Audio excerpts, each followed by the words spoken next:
y'all, and welcome back to my channel. And welcome to part 2 of the extended, long, hideous anti-haul. If y'all hadn't seen part 1, we'll leave that link down below. Within that anti-haul, we did a lot of discussing about ColourPop, because they are currently a main offender in the releasing department. And we talked about House Labs, we talked about Tarte, we talked about some, whatever things, but your girl is long-winded. I got more things on my list, so we're gonna have, like I said, a part 2 into this gloriousness. And hopefully these 2 anti-hauls will make me through to 2020, because I need them to chill. I really do. For my own sanity.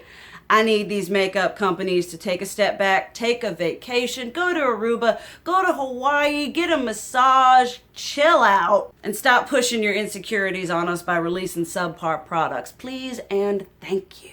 Okay, we're gonna start off with something that I'm anti-hauling purely out of saltiness and for absolutely no, practical reason. Black Friday was a thing. It was a very intense thing, and y'all would have seen on Snapchat where I was like, if I get one more Black Friday email, either before Black Friday or after Black Friday, I'm gonna have a fit. But Anastasia, you saw on Trendmood, and they're like, look, Black Friday, whatever, and it was this stack of pastel palettes, and I saw that and I didn't read the thing, and I was like, oh boy. My little pastel loving heart thought we were gonna get some kind of pastel fantastic fantabulous, either Anastasia or Norvina. I didn't care. I was hoping for a pastel palette collection, but these are just, they're empty palettes that were available on Black Friday. So for 2 reasons. Number 1, I already have empty palettes. I don't buy a lot of singles. If I do, I have the ColourPop whatevers, and you buy those when you buy the singles. So I have no need, and also just pure saltiness because they are just beautiful, perfection, pastel goodness. I mean, I saw them and I was like,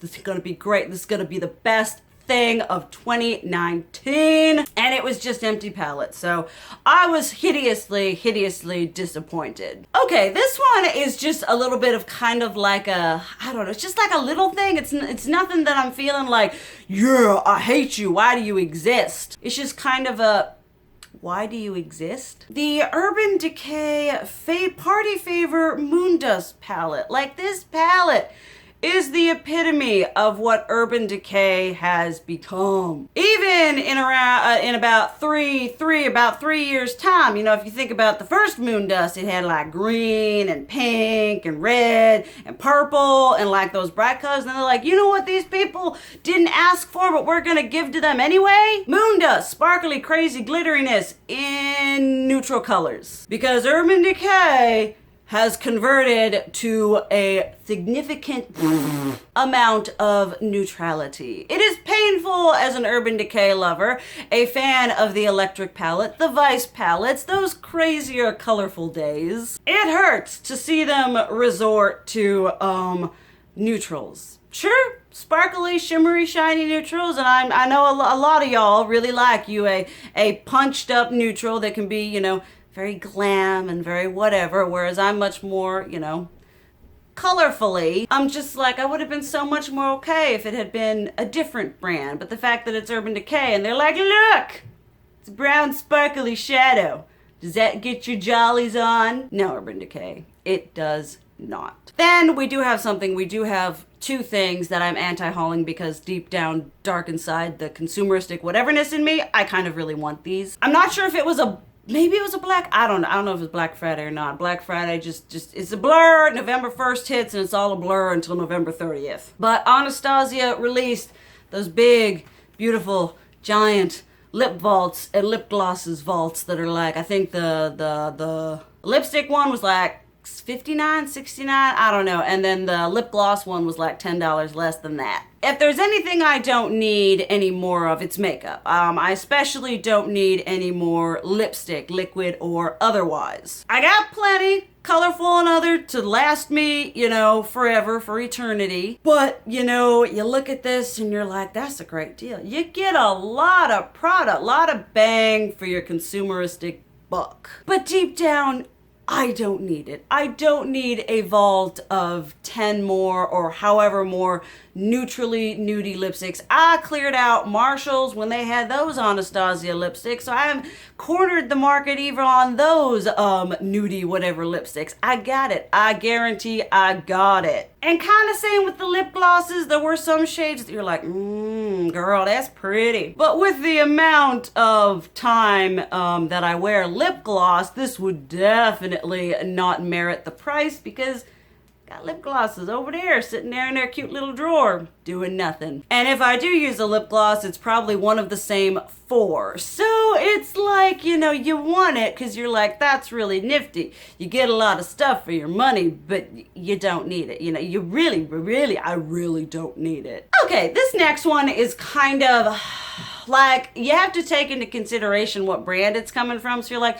okay, all right, well, this is kind of their shtick. This is kind of their thing. But the new Makeup Revolution little mini teddy bear palettes, I mean, come on. They are completely marketing off the same kind of thing that Moschino, I never different people say it differently, whatever. Moschino, that whole collection with that teddy bear palette that sold out and everyone was like, woo! They're like, if we make a bunch of little teddy bear palettes, whether the eyeshadows inside of them are good, people are gonna buy them because they're little teddy bear palettes. People are gonna buy them, people are gonna wanna display them, they're gonna be these cute little inexpensive, see that's another thing that gets it, you know, if Sephora Collection had come out with another Moschino one, I mean, yeah, it would have sold or whatever. Another brand had come out with like $35 to $45 little teddy bear palettes and a whole collection, people would be like, ugh, we're getting a little smarter. But because these things are probably going to retail for like 12 bucks a piece, people are going to be like, well, that's inexpensive. I can buy all of them. Trust me, I know. I used to be that person. I kind of still am that person, but we're working on it. But I just have so, like, I know Makeup Revolution is a brand that does like doing the dupes. And for me, I mean, color-wise, dupes are like kind of, when it comes to dupes, for me, I much prefer formula dupes over color dupes. And I know for a fact that a lot of Makeup Revolution's eyeshadows are good, but a lot of them are also not so good. So when you're just duping a theme, an aesthetic, you know, and the eyeshadows are probably going to be not so good. I'm just kind of like, why? I mean, I know why they're doing it. I'm not a business major yet, but I'm like, you know, business is different than marketing. My dad and I had that conversation coming up from Tennessee. But it's still just kind of like this, you look at it and you know why they know what they've done. There's no illusion about why they did this, because it's cute, because it's affordable, because people lost their minds over the Moschino one. I have become as impractical of a person as I am with having to move and everything like that. When it comes to my makeup, I'm like, if I can't lay it down and stick it in there and these things are all that's one big giant headache I do not need to have. Then this next one it's not makeup. It is on Trendmood, but it's not makeup. And I guess this kind of is one of those things where you're like, okay, all right, you know, Trendmood, you're a makeup thing, you know, you're part of the beauty community. We're here for makeup. Can one of y'all explain to me, maybe one of y'all, I am not involved in the up and up, I'm nearly 30, I don't know what's cool and hip anymore, but can one of y'all explain to me the significance of Quay sunglasses? I know they're occasionally significant because I believe Jaclyn Hill has done a collaboration with Quay. I think some other beauty influencers have also done collaborations. I'm like, but what makes these so significant that they need to be on the beauty page? Like, I don't see no one posting Chanel, Dior, Sofia Vergara frames. You know, it's just kind of like, why? What are you doing here? Why are you taking up space in my brain that I have to scroll through looking for palettes that I'm not gonna buy or palettes that I wanna buy, and I have to put space in to like look at sunglasses? I get my sunglasses at like Claire's, Hot Topic. I used to be a designer snob. I used to have Dolce & Gabbana sunglasses, but when you realize that they break just as easily as $10 sunglasses, you start caring a lot less. But I don't, like I said, I don't know what merits them getting real estate on the page. Maybe she's got a code. Maybe she's got I don't know, but I am definitely, I don't care. I don't have the time. I don't have the energy to care about, ooh, look at these new sunglasses. It's kind of like the Sephora plus the kitsch stuff. You know, you're just like, okay, I don't have the budget or the whatever to be blowing on stupid, just no, I don't understand. Next up is something that I kind of really very much internally, aesthetically, nerdily really want. Pat McGrath Labs.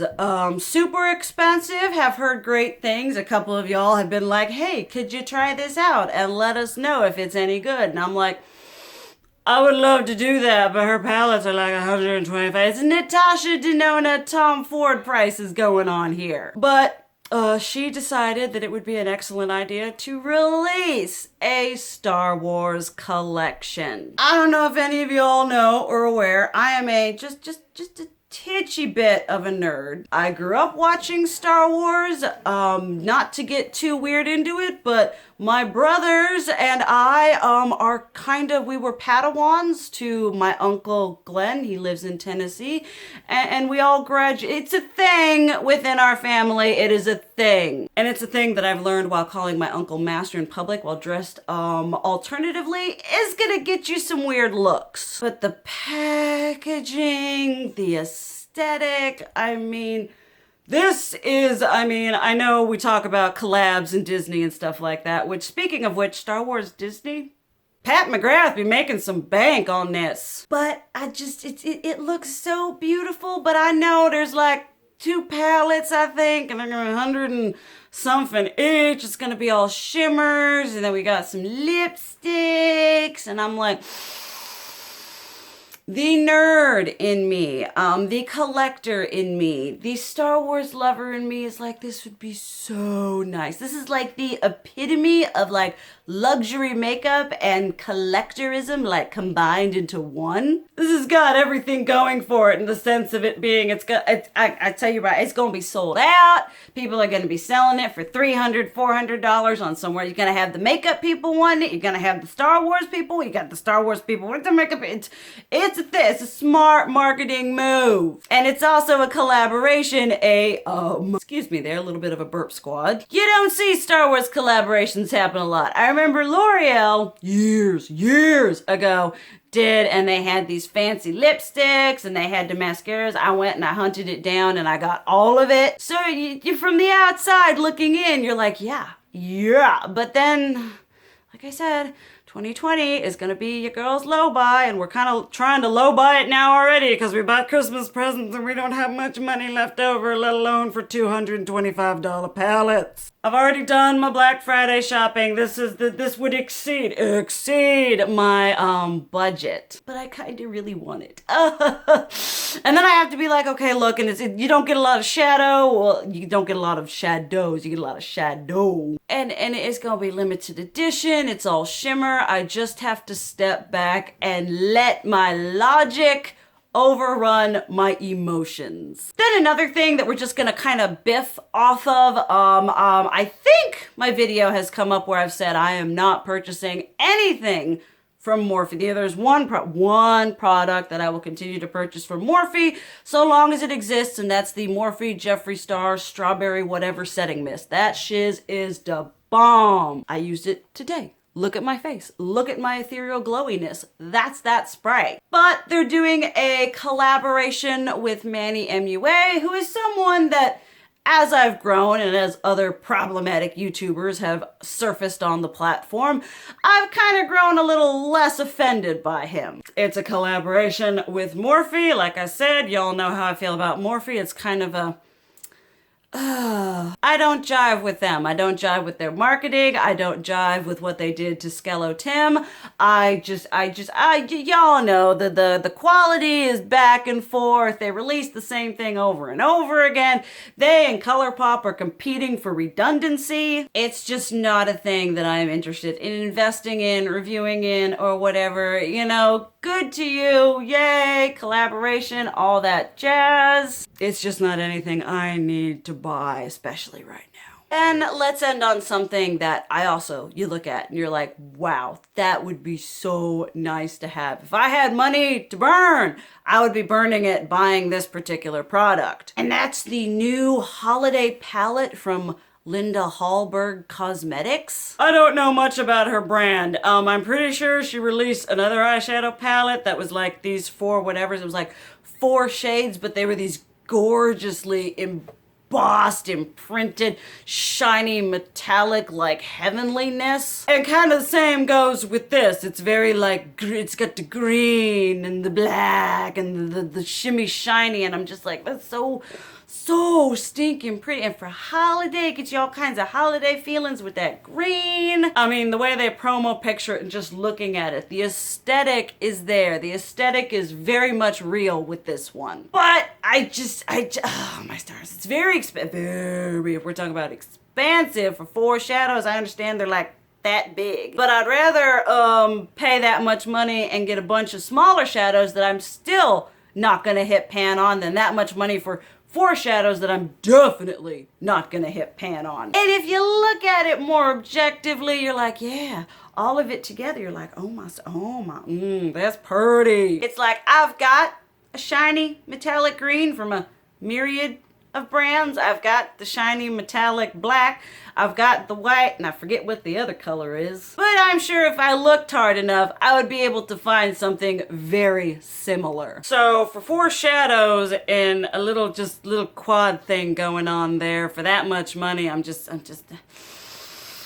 like I said, if I were rich, if I were independently wealthy, I would buy it and review it for y'all. But I am not. I did not marry a rich orphan. So we're just gonna have to say no to that as beautiful. If any of y'all, I love hearing from, if any of y'all have tried the formula or tried this palette or other palettes past, let me know down below. Let me know, is this just, because I feel she's not releasing a lot, or at least it's not a lot on Trendmood, but then it shows up and everyone loses their blinking minds. Let me know down below if it's good, because I would love to know if like that formula merits that sort of price tag, because an expensive price tag does not a fantastic formula make or justify or merit. All right, there y'all guys, we have the second part of my big old ginormous anti-haul. I hope y'all enjoyed this. Definitely let me know what you think about the products down below. You've tried them, you love them, you hate them, what you're anti-hauling. As I always say, we have a good, great old time up in here. But thank you guys so much for watching. I love you, and as always,